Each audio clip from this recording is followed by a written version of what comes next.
Hola, sean bienvenidos y bienvenidas a un video en el cual vamos a tocar las dudas más comunes que ustedes dejaron planteadas en el foro correspondiente al tema de Sócrates y los sofistas. Eh, de la recopilación de todas las dudas que ustedes plantearon en el foro, quizás las cuatro más comunes o las más importantes son las siguientes. Muchos se preguntaron cuáles eran las similitudes que existían entre el pensamiento de Sócrates y los sofistas. Otros se preguntaron también en específico cuáles eran sus diferencias. Vamos a establecer las diferencias, digamos, más trascendentales, sin perjuicio de que ustedes hayan identificado otra en sus cuadros. Otros se preguntaron por cuál era la doctrina socrática, si es que Sócrates tenía alguna doctrina filosófica o no. Y también muchos se preguntaron si Sócrates podría ser considerado un sofista. Iniciando con la primera, sus similitudes, diremos que van a haber tres similitudes con respecto a Sócrates y los sofistas. Estas similitudes, si bien es cierto, no son todas absolutas, van a estar matizadas por ciertas aristas diferentes, pero digamos que las tres, los tres temas más similares en ambas filosofías van a ser el estudio del ser humano, la preocupación por la educación y el método, la forma de llegar a las conclusiones es también muy parecida en ambos.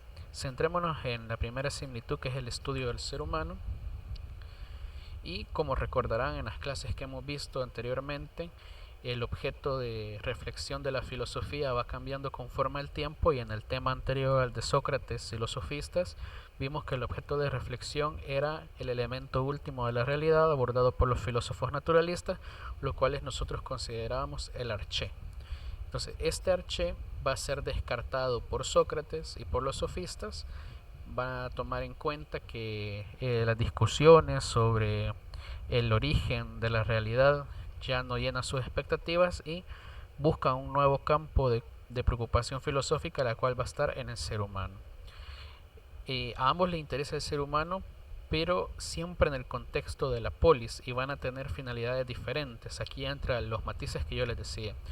Por ejemplo, para los sofistas les interesará el estudio del ser humano en el contexto de la polis, pero para lograr el éxito social, político dentro de esa polis, como veremos más adelante.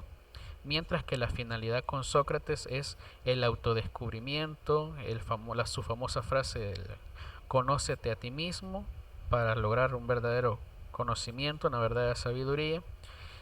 Y tal vez no tiene una implicación tan política o tan social la filosofía socrática, pero sí eh, incorpora elementos de autoconocimiento. Entonces, digamos que la finalidad del sofista va a ser el estudio del ser humano en la polis, pero para hacer de este ser ciudadano un ser exitoso, eh, políticamente hablando, mientras que Sócrates se va a concentrar más en el descubrimiento de uno mismo y en el descubrimiento de la verdad que yace dentro de nosotros. Ahora, ambos son catalogados como educadores. Sócrates enseñaba de manera gratuita, mientras que los sofistas, que eran metecos, eran extranjeros, cobraban para impartir su conocimiento. Y aquí se establece otra pregunta de que si la educación tendría que ser un artículo de comercio, es decir, algo por lo que se tiene que pagar, o si bien la educación se convierte en una vocación. Sócrates es digamos, el educador por excelencia, al menos el arquetipo del educador por vocación, mientras que los sofistas pues son más que todo educadores a sueldo, y al sofista como educador no le va a interesar que usted descubra la verdad o que tenga un conocimiento preciso sobre las cosas, sino más bien es buscar aquel conocimiento completamente útil. ¿Útil para qué? Dependerá de la finalidad que se plantee. Por ejemplo, si mi intención es ser un buen orador, un buen político, pues el fin de la educación o la utilidad de la educación va a ser dotar de herramientas a la persona para realizar esa labor. Entonces, para ello se cobra. Los sofistas van a decir, si alguien es bueno en algo, pues nunca se hace gratis. Mientras que Sócrates, por su misma característica de ser un amante de la sabiduría, un amante del conocimiento y un buscador incansable del conocimiento, más que establecernos conocimientos ya acabados o enseñarnos doctrinas, Sócrates lo que viene a hacer es a dotarnos de la vocación de que nosotros mismos busquemos el saber por el saber mismo, como dirá Aristóteles más adelante. Ahora, también hay similitud con respecto a los métodos. Ambos utilizan métodos inductivos, es decir, ambos inician a partir de casos individuales y particulares y luego buscan un concepto general que incluya todas las particularidades. En otras palabras, el proceso tanto de los sofistas como de Sócrates es analizar la realidad a través de sus partes más pequeñas, de sus casos aislados, sacar conclusiones y elementos comunes de cada uno de esos casos y a partir de ahí sacar una reflexión general que permita englobar todas las posibles variables que tenga algún problema. Eso se conoce como un método inductivo, es decir, ir de las partes al todo, o de las partes a lo general. Ambos serán así. Diferente con Platón, por ejemplo, que Platón es contrario, es un método más deductivo, puesto que va del general, que son el mundo de las ideas, a las partes, que va a ser el mundo sensible. Pero Sócrates y los sofistas son netamente, utilizan netamente métodos inductivos. ¿Cuáles eran sus principales diferencias? De sus principales diferencias, bueno, pues se planteaba la pregunta si existía una rivalidad o no entre Sócrates y los denominados sofistas.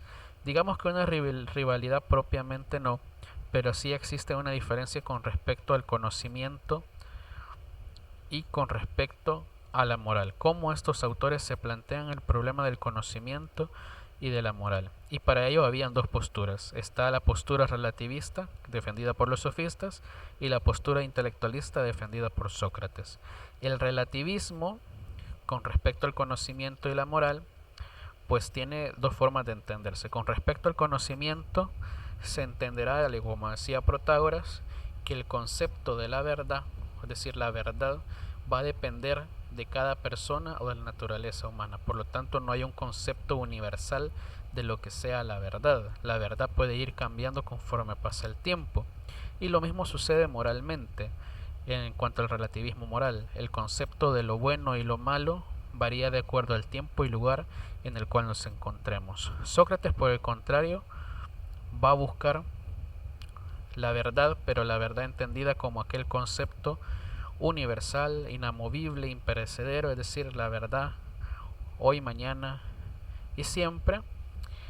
Y Sócrates, al contrario de los sofistas, o algunos sofistas, considera que la verdad es posible siempre y cuando nosotros logremos conceptualizar o definir precisamente qué son las esencias de las cosas. Por eso es que los diálogos socráticos van a empezar siempre con qué es la virtud, qué es la valentía, etc. Y el intelectualismo moral de Sócrates va a decirnos que al tener plena conciencia o al conocer la esencia de lo que es lo bueno, el ser humano va a obrar por su conocimiento, va a obrar de manera buena. En pocas palabras, es el que sabe hacer lo bueno, lo hace porque lo sabe, y el que no hace lo bueno, lo hace porque es un ignorante. Entonces, pero al contrario de los sofistas, Sócrates sí consideraba que habían conceptos de la verdad y conceptos de lo bueno y de lo malo que sean universales, es decir, inmutables con respecto al tiempo. Vamos a quedarnos hasta aquí y en el siguiente video abordaremos las siguientes diferencias.